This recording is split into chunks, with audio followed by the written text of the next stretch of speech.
What's up, YouTube? Merry Christmas. It is December 25th, about 11:45 in the morning. Just got through unwrapping gifts with the family, and I came out to the garage to do a little bit of work, because you know me, I'm always out here in the garage now. And one of the gifts I got that I requested from my wife was something for the charger, obviously. So here's some of the things I got. It's the new dash decal. These are the overlays for the factory gauges. Clearly my TikTok tack is brand new, so there's not really overlay for that. But all the gauges, they turned yellow over the years, and mine are original, so they started turning yellow. So these are new overlays that you put on there.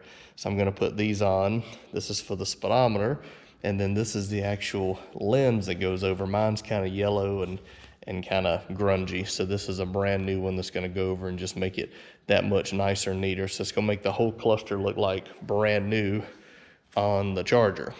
So I've actually been driving it more. Drove it again yesterday. Went into limp mode as soon as I pulled out of my driveway.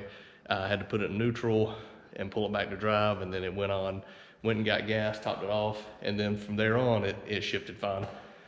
So I'm still waiting to hear from Chris and get some different modules to try to get it from going into limp mode.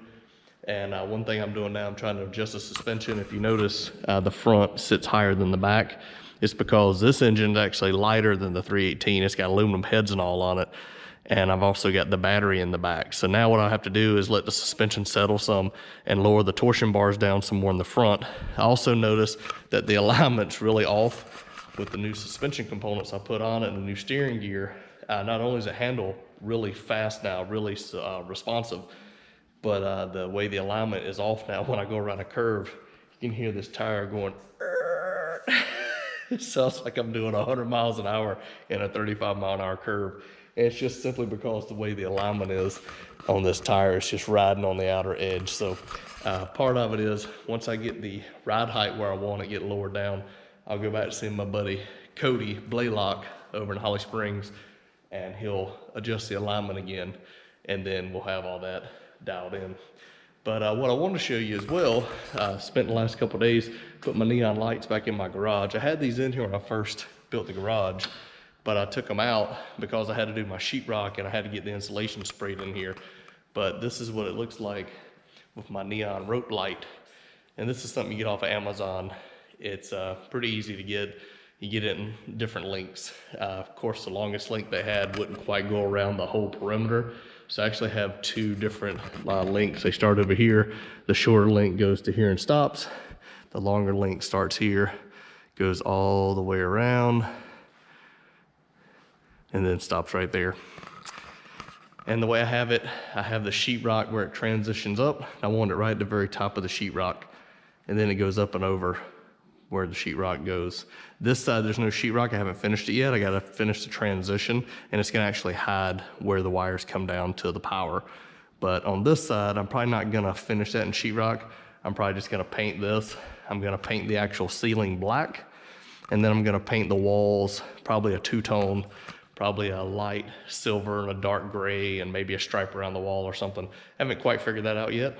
And then I'm gonna do something with the floor, and some kind of epoxy on the floor to finish that out.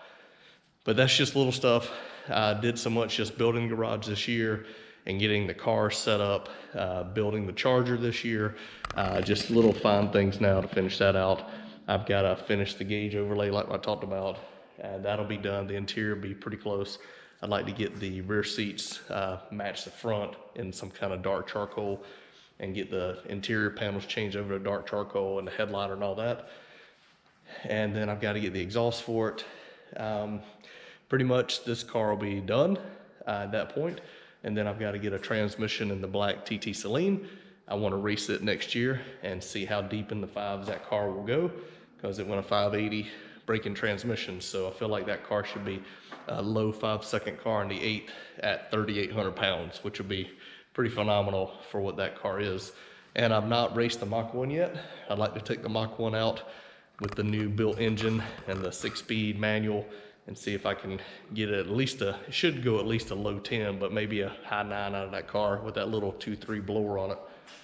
And eventually, if I can get it back to the track this year, I'd like to get the Pontiac G8 maybe in a 1090. It's been 11.0s. Maybe I can get a 1090 out of it. So a lot of things coming up for 2022.